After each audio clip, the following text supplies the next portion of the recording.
had the idea for a little while. Like I'm so like a lot of nerds and a lot of like sci-fi people. I'm really interested in just the idea of consciousness. Like, what is a human being? What does it mean? What's the difference between a brain and a mind? What does it mean to be a person, right?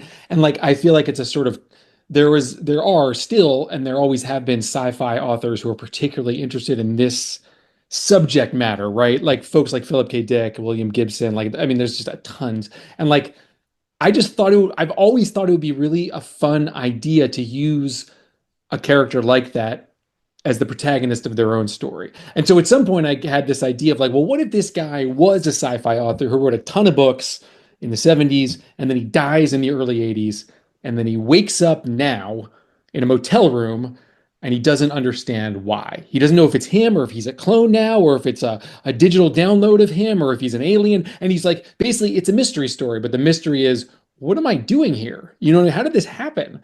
So that was the genesis of it. And then I don't know, I talked to Oni about it and they were like, great, this sounds fun. And I really just like set off at a race to write it.